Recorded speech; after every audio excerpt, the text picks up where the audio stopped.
días a todos. No quiero empezar sin antes tener una palabra de oración, así que les pido que cierren los ojos. Amado Dios, te agradecemos, Señor, por esta congregación y por el privilegio de poder abrir tu palabra y poder estudiarla y, en plena libertad, Señor. Te agradecemos, Señor, por todas las cosas que tú nos bendices, pero ayúdanos a entender tus caminos en nuestras vidas y ahora te pedimos que nos estés hablando con tu palabra, Señor. En el nombre de Jesús, amén.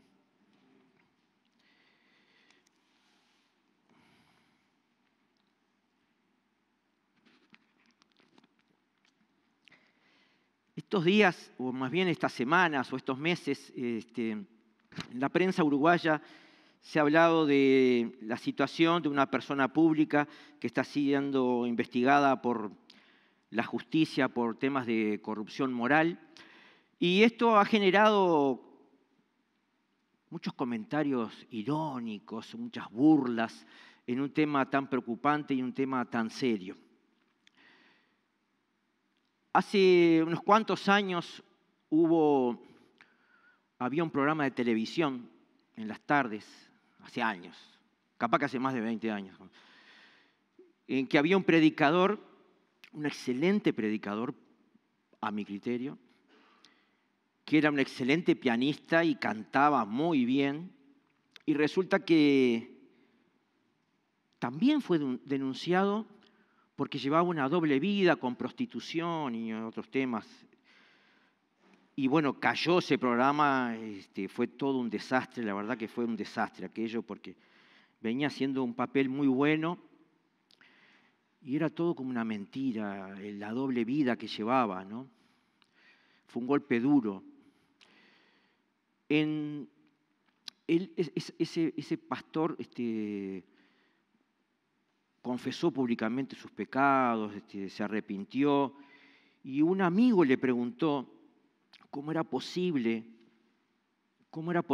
que predicara a todo el mundo y él después tuviera una doble vida tan distinta, ¿no?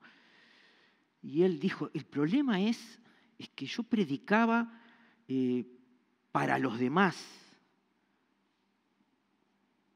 pero no predicaba para mí. Predicaba para los demás, pero no predicaba para mí. En un programa de televisión norteamericano se entrevistó en esa época al gran evangelista Billy Graham, y no era un programa cristiano, era una secular, y le preguntaron sobre este episodio de esta persona, de este predicador que había llevado una doble vida, cómo era eso, y tal vez el periodista esperaba que Billy Graham hiciera una fogata con ese predicador, ¿no? Entonces Billy Graham contestó, y si le pasó a él, me puede pasar a mí, dijo. Qué buena perspectiva, ¿no? Qué buena perspectiva. La verdad que con pocas palabras dio una tremenda prédica, ¿no? En la Biblia no esconde los defectos, no nos pone personajes que son Superman impecables, sino que pone personajes con su humanidad. Pero hay una serie de individuos en la Biblia que realmente llevan una vida impecable, irreprochable.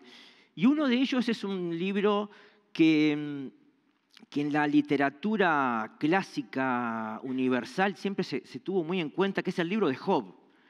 El libro de Job. Job, un hombre que uno podría decir, sin merecerlo, fue zarandeado en su vida. Me remito a que lo lean. Y él perdió la fortuna, perdió los hijos y después tuvo una enfermedad muy complicada. Y él, la esposa le llega a decir, maldice a Dios y muérete. Y él dijo que no, aparte recibiremos lo bueno de Dios y lo malo no lo recibirán. Impecable el hombre siempre, ¿no? Y por allí él empieza a hablar de él, empieza a hablar de él. Y yo creo que una de las frases que resume de una manera maravillosa lo que es ser una persona íntegra. Abramos nuestras Biblias en el libro de Job, el capítulo 31.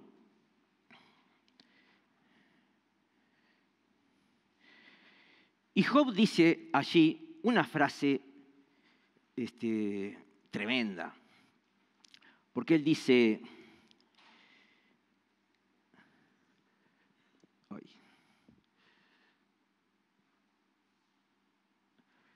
hice pacto con mis ojos, hice pacto con mis ojos. Es decir, yo decido qué miro y qué no miro. Yo decido cuáles son mis metas. Yo decido a dónde dirijo mis deseos, mis intenciones. Pablo habla entre las evidencias del cristiano. Las evidencias del cristiano no son poner una cara espiritualoide o cosas así, sino de hechos, los hechos. Entonces Pablo dice, el fruto del Espíritu es amor, gozo, paz, paciencia, Gálatas 5:22. Y por ahí dice templanza. Y la templanza es el autocontrol. Hice pacto con mis ojos. Hice pacto con mis ojos. Cuando hablo de integridad, que es de lo que quiero hablar, hablo de una persona que adhiere a un código moral. Es decir, si definimos moral como esas normas que dicen qué está bien y qué está mal, bien, una persona íntegra es alguien que de lunes a domingo y las 24 horas del día integra su vida, incorpora a su ADN un código moral, no para agradar a los otros. Y como estoy hablando desde un púlpito, estoy hablando de agradar a Dios.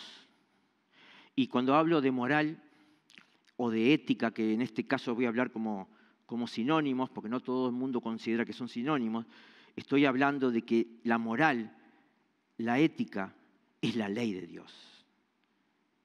Es la ley de Dios.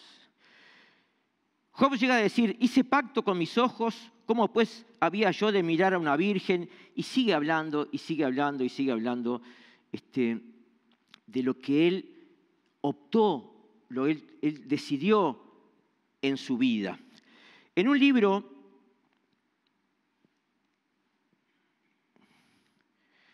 libro sobre ética, un filósofo español, fue un libro muy vendido, un filósofo español ateo, Fernando Savater, escribió un libro de ética como si fuera para el hijo se llama Amador, qué nombre, y se llama Ética para Amador. Entonces es un libro sencillo, o por lo menos para individuos como yo que puedo entender, escribe sobre la ética y ahí pone un montón de definiciones de ética y agrega un ingrediente interesante que dice, ética es el arte de elegir, empezamos ya, qué nos conviene para vivir mejor, es lo que hacemos con nuestra libertad.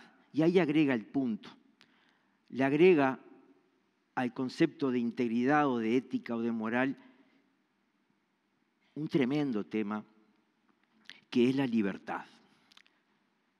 La libertad. Esa libertad que se nos ha dado. Los capítulos 27, 28, 29, 30 por ahí del libro de Deuteronomios nos recuerdan, yo he puesto delante de ti el bien y la bendición, el mal y la maldición. Tú eliges, dice el texto. Y por ahí dice, mas tú elige la vida, dice pero la libertad tenemos este un divino libro clásico, que es el Quijote, escrito por un hombre como Cervantes, que era cristiano Cervantes, tiene muchos valores Cervantes. Y dice, la libertad, Sancho, es uno de los más preciosos dones que a los hombres dieron los cielos. Es un don, es un regalo, es algo precioso que Dios nos dio, la libertad. En cambio, ay,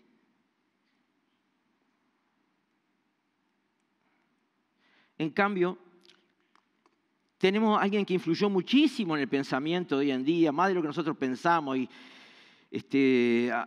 ha influido muchísimo desde la década del 50 y 60 hasta hoy en el pensamiento de Occidente. Ha sido el filósofo militante ateo, diría yo, Jean-Paul Sartre, que él decía en uno de sus estudios, dice, el hombre está condenado a ser libre, porque después tiene que ser el responsable de lo que hace. Está condenado a ser libre, por oposición a lo que leímos antes de Cervantes.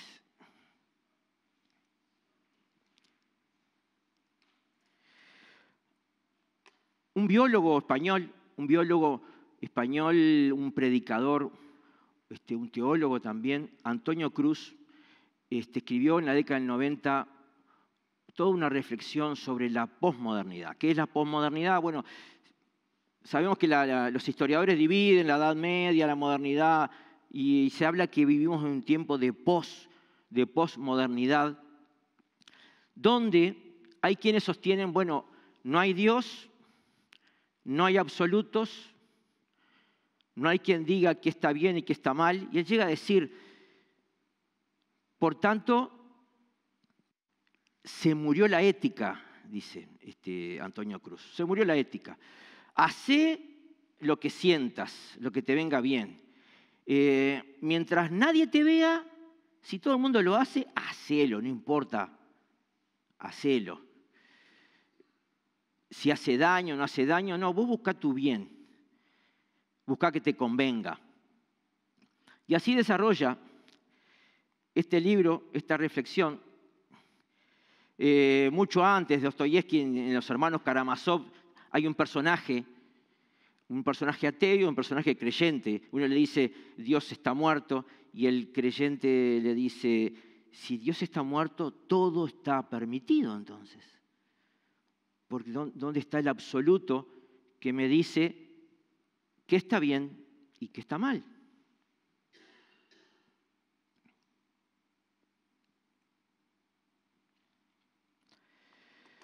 Busquemos Génesis, capítulo 28, y veamos cómo el ser humano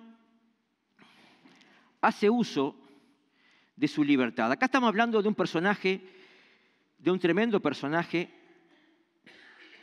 que es Jacob. Jacob fue, después de un episodio, le cambia el nombre y es Israel. Es decir, quien le da el nombre a la nación de Israel hasta hoy, ¿no? Jacob fue un personaje sumamente importante, el nieto de Abraham, Isaac, Jacob. Jacob, en este periodo, yo creo que podemos decir antes de su conversión, en este periodo, antes de Peniel es un evento que tiene un cambio en la vida de él. Antes, él engañó al padre, al hermano, para conseguir una bendición, un favor especial. Como se sintió amenazado, como un cobarde se escapó, se fue, evitando que lo pudiera matar el hermano. Y ahí llega a un lugar, una noche, cae la noche en ese lugar, un lugar que le puso por nombre Betel. Todo lo que ustedes puedan ver Betel es este episodio. Y en esa noche, él tuvo un sueño que veía una escalera donde subían y bajaban, una escalera al cielo, como la canción de Led Zeppelin, ¿no? Una escalera al cielo donde ángeles subían y bajaban y le servían. Un sueño realmente impresionante. Dios le estaba hablando a través de un sueño, pero él, miren lo que dice el versículo 20 dice, e hizo Jacob voto diciendo, presten atención al modo condicional que tiene, si fuere Dios conmigo y me guardare en este viaje en que voy y me diere pan para comer, o sea, si fuere conmigo y me guardare en este viaje y me diere pan y me diere vestido para vestir, y si volviera en paz a casa de mi padre, Jehová será mi Dios. Ahí podemos agregar, si no, no. ¿Se dan cuenta? Si no, no. Si no me da esto, si no me da aquello, lo otro, lo otro, lo otro. Jacob le puso condiciones a Dios. Y uno dice, Jacob, ¿y nosotros qué? ¿Cuántas veces, si me das este trabajo, si me das este cónyuge, si gana Uruguay el fútbol, no sé, cuántas cosas, si salvo el examen, entonces capaz que voy a la iglesia, ¿no? O los que se van a pie hasta esos santuarios, como San Cono, o los que suben descalzos el Cerro del Verdún, porque hicieron una promesa. Si no, no subían, ¿no? Si no recibieron el favor, es decir, en el ejercicio de nuestra libertad, somos tan increíbles que le ponemos condiciones al Creador. Le ponemos condiciones al Creador.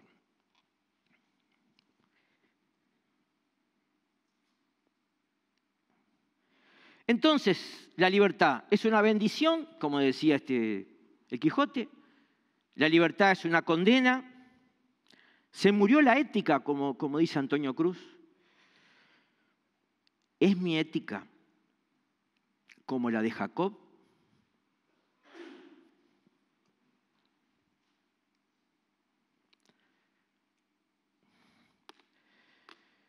Cuando el pueblo de Israel sale de la esclavitud de Egipto, 400 años, y va entrando, cruza el Jordán y va entrando en lo que sería Canaán, en la tierra prometida, Dios le dice, no hagan ustedes lo que hacen los egipcios en cuyo país vivieron, tampoco hagan lo que hacen los cananeos a cuyo país yo los conduzco. Y después dice, no sigan sus estatutos, más bien pongan en práctica mis ordenanzas y cumplan con mis estatutos.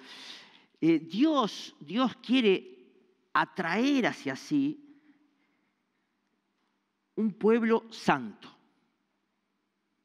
que no se confundan ni se contamine ni con un lado ni con el otro lado, sino que se ajuste a una ética. Yo leía una entrevista a un músico punk, que es un género, y le decían, bueno, ¿usted qué es punk? Y él dice, no, yo no soy nada, yo no tengo identidad, yo no pertenezco a ningún grupo. Y se mandó la frase que dice, mi vida es una hoja en blanco, dice, como la canción de Fito Páez, ¿no? Mi vida es una hoja en blanco, ¿no? ¿Quién la llena? ¿Quién la llena esa hoja en blanco?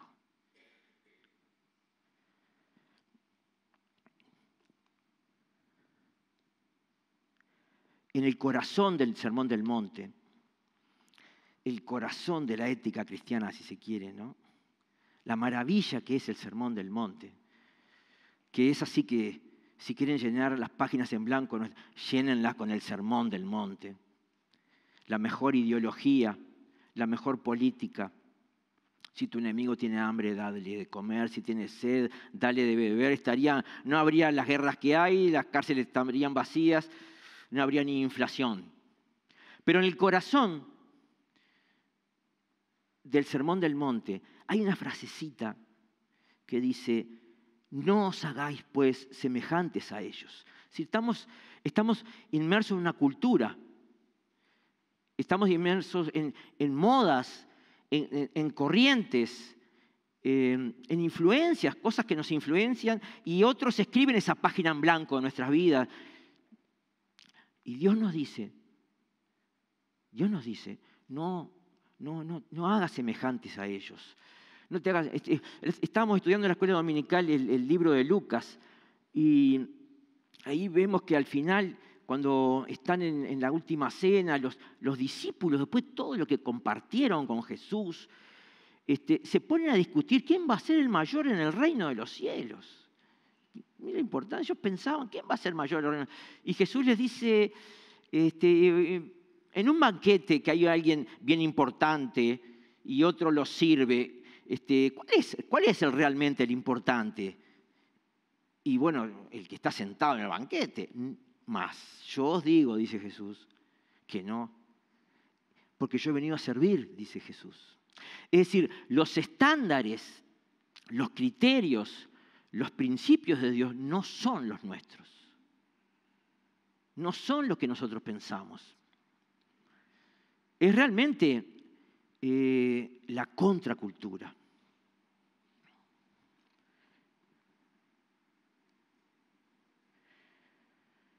Ahí encontré una imagen, ¿no?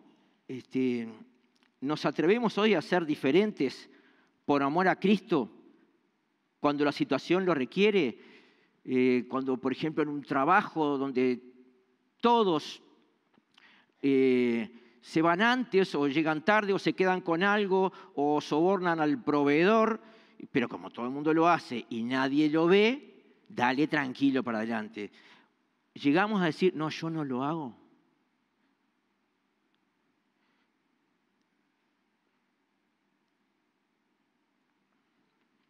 El tremendo escritor británico C.S. Lewis, el autor de las Crónicas de Narnia, cuando se convierte se vuelve un apologista cristiano, y una bellísima frase de él es: la integridad es hacer lo correcto incluso cuando nadie está mirando. No seas ridículo, nos van a decir, ¿no? Dale, hermano, dale para adelante, hacelo que te conviene.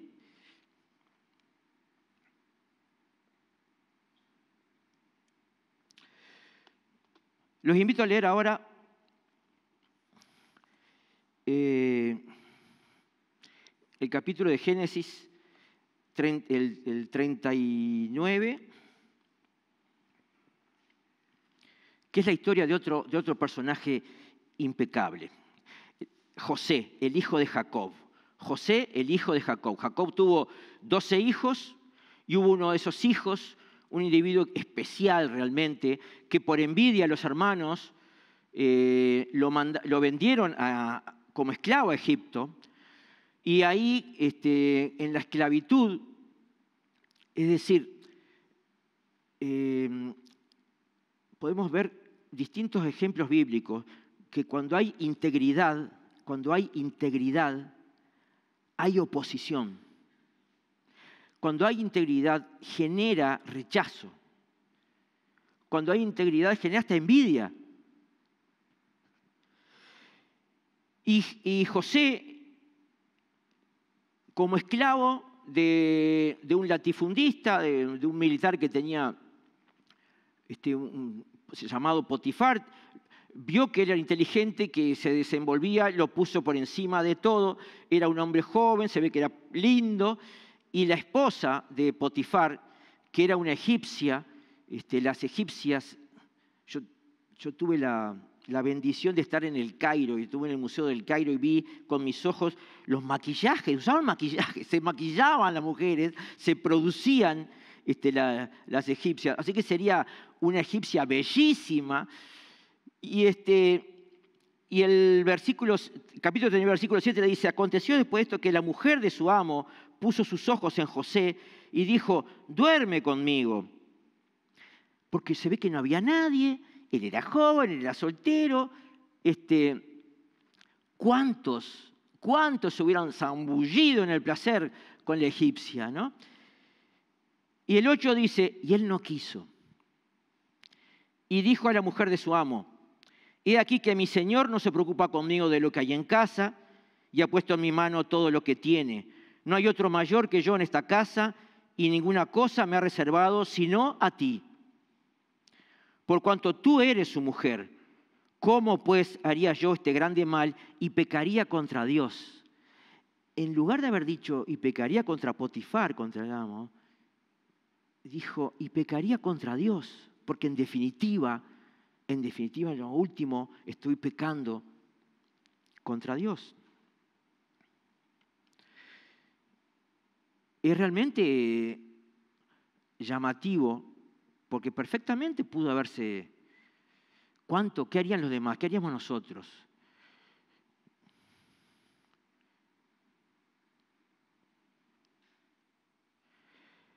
Otro individuo, a mi criterio, impecable también, yo diría, es Daniel.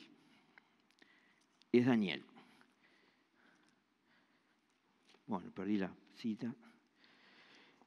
El libro de Daniel es lo que llaman los profetas mayores, ¿no? Ezequiel, Daniel, Jeremías, Isaías, Lamentaciones, porque son libros muy extensos. Daniel era un individuo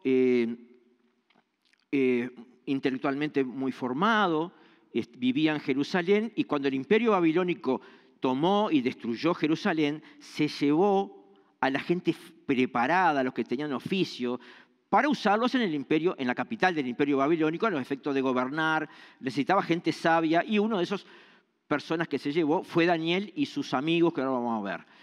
Y Daniel pasó a vivir entonces en un palacio, siendo un esclavo, pero vivía en un palacio, vivía lo mejor. Y el capítulo 1 tiene como un corazoncito allí, como pudimos ver en el Sermón del Monte, que hay ciertas frases claves, y dice, y Daniel propuso en su corazón no contaminarse. Es decir, en el medio donde él estaba, en el ambiente que él estaba, él tomó una decisión, hizo pacto con sus ojos como José, hizo pacto con sus ojos como dijo Job. Y dice, y propuso no contaminarse de todo aquello que lo podría alejar de la ley de Dios. Y en el capítulo 3 de Daniel,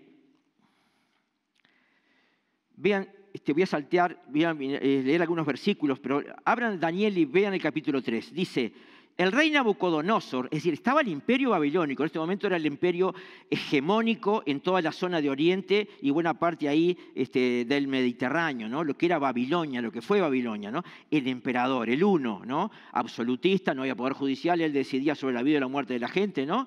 Dice, el rey Nabucodonosor hizo una estatua de oro cuya altura de 60 codos y su anchura de 6 codos, y envió el rey Nabucodonosor a que se reuniesen los sátrapas y el versículo 6 dice, y cualquiera que no se postre, mandó a la gente a postrarse a esa estatua.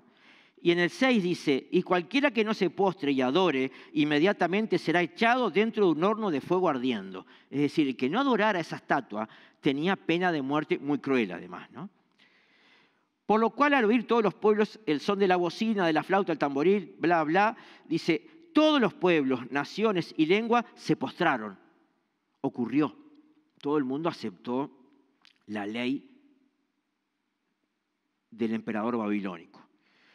Se postraron y adoraron la estatua de oro que el rey Nabucodonosor había levantado. Y el 8 dice, por esto en aquel tiempo algunos varones caldeos que es la religión que practicaban en Babilonia, vinieron y acusaron maliciosamente a los judíos, a 3 amigos de Daniel, Sadrac, Mesac y Abed-nego. 3 amigos, 3 judíos también, que serían esclavos, pero que estaban en el gobierno, gobernando, porque eran gente muy capacitada, gente honesta, y los tenía ahí el emperador.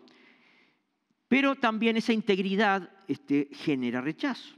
Dice, y hablaron y dijeron al rey Nabucodonosor, rey vive para siempre. Tú, oh rey, has dado una ley que todo hombre al oír el son de la bocina, de la flauta, del tamboril, del arpa, del salterio, se postre y adore la estatua de oro. Y el 11 dice, y el que no se postre y adore será echado dentro de un horno de fuego ardiendo. Y entonces dice, y hay unos varones judíos, los cuales pusiste sobre los negocios de la provincia de Babilonia, Sadrac, Mesac y Abednego. Estos varones, oh rey, no te han respetado. No adoran tus dioses, ni adoran la estatua de oro que has levantado. Entonces Nabucodonosor dijo con ira y enojo que le trajesen a Sadrac, Mesac y Abednego. Y ahí empieza todo un rezongo del emperador. Imagínense lo que está delante de alguien así, que puede decidir en un segundo sobre mi vida.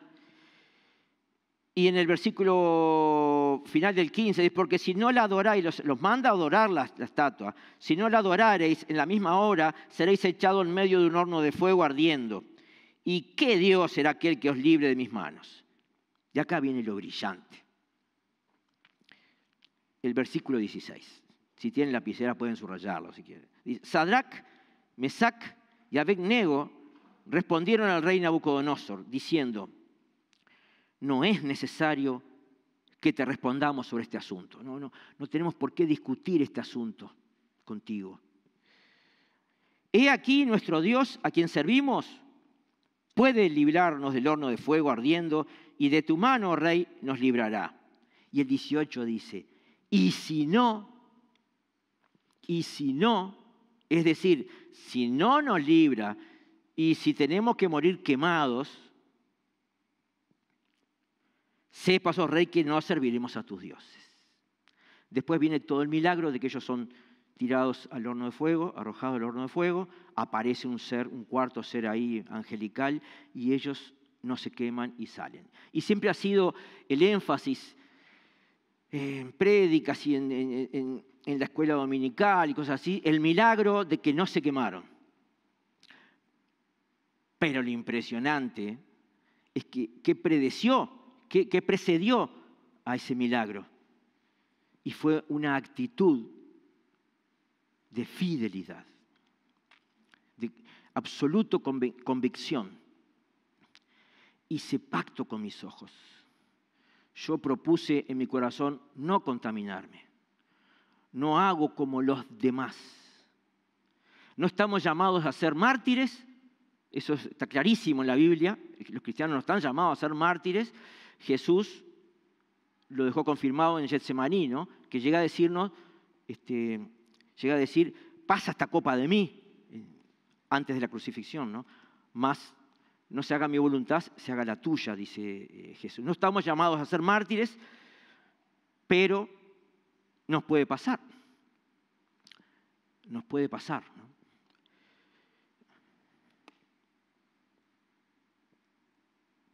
Oh.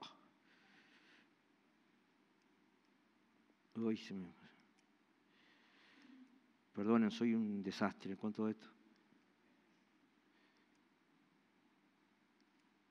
Uno más. Bien. El último ejemplo bíblico, así no los aburro, es alguien que ocupa un montón de espacio en la Biblia.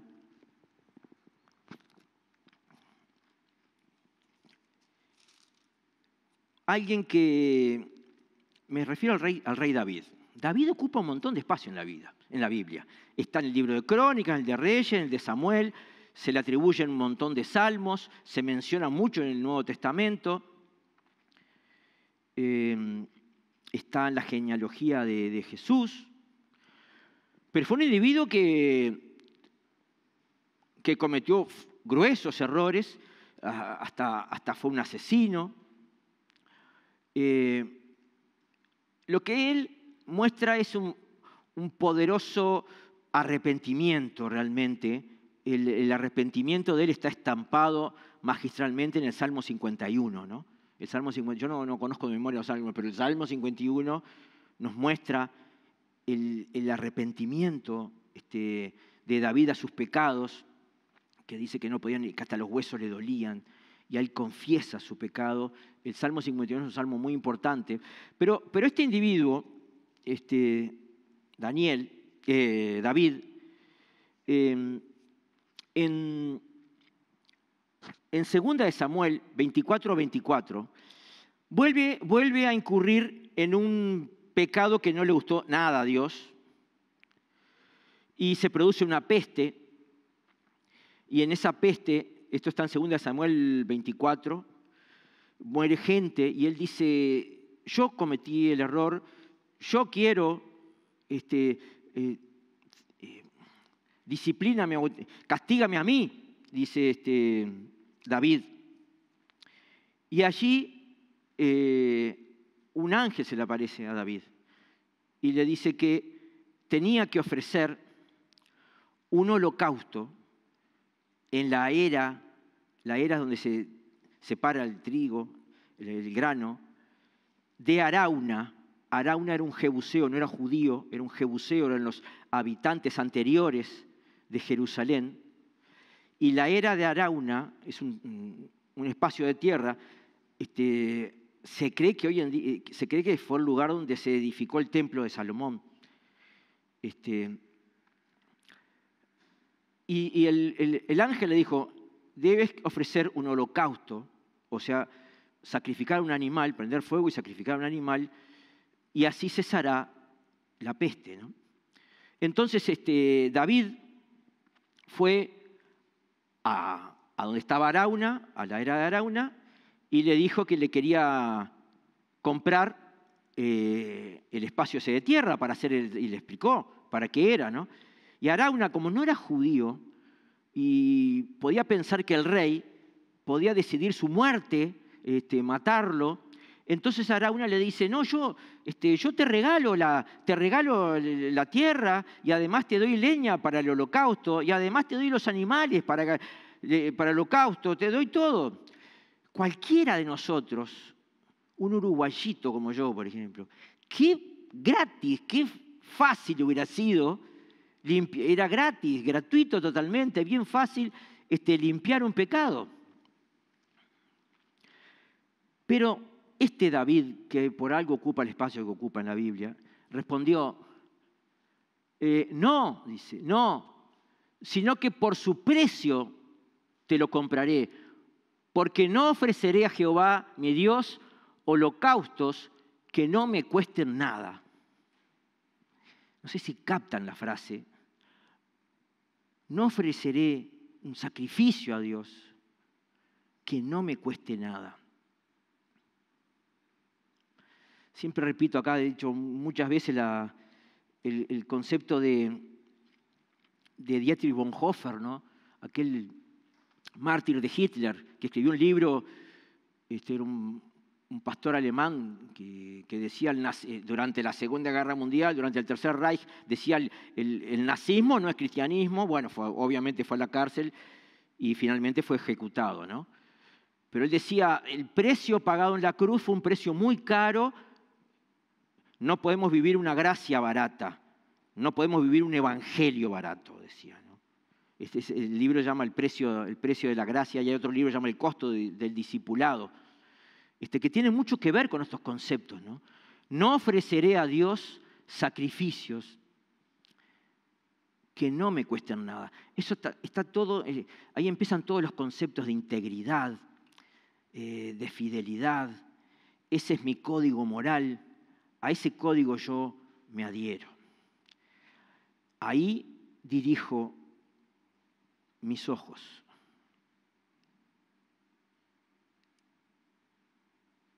Cuando hay que decir no, aunque todo el mundo lo haga y aunque nadie me vea. Bien, a manera de conclusión, hagamos pacto con nuestros ojos, miremos lo que hay que mirar, busquemos lo que Dios aprueba como Job. Primera reflexión.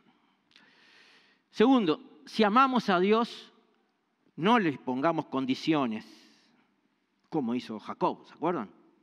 Como hizo Jacob.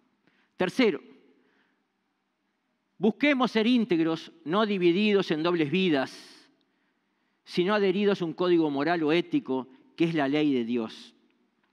Es decir, aunque pensemos que nadie nos ve, Dios nos ve. Y es a Él a quien tenemos que agradar. Es como esas iglesias, esas maravillosas iglesias que tienen esculturas en los techos y que desde abajo no se ven y uno dice, ¿para qué hacen esas esculturas en los techos? Y y la frase era que ustedes no la ven, pero Dios las ve, decían, ¿no? Es un concepto, ¿no? Es un concepto. No vivir como que Dios no está, sí está en todo momento. Y a Él debemos agradar, solo a Él debemos agradar, no al grupo social que tenemos. Ser íntegros puede suponer que genere oposición, puede suponer perder comodidades, o trabajo, o amistades. El seguimiento verdadero a Cristo demanda un costo, como decía Bonhoeffer. No vivamos un evangelio barato que no nos cueste nada.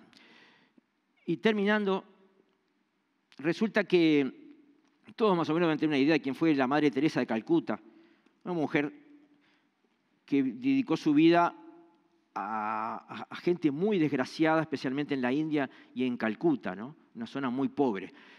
La Madre Teresa de Calcuta fue muy atacada, que se aprovechaba del dinero, que usaba el dinero. ¿En qué iba a usar el dinero si estaba siempre enterrada?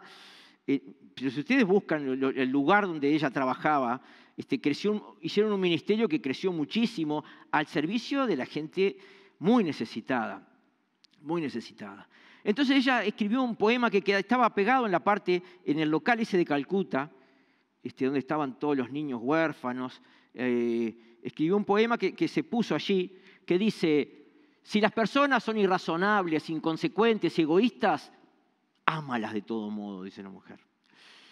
Si haces el bien, te acusarán de tener oscuros motivos egoístas, como le pasó a ella.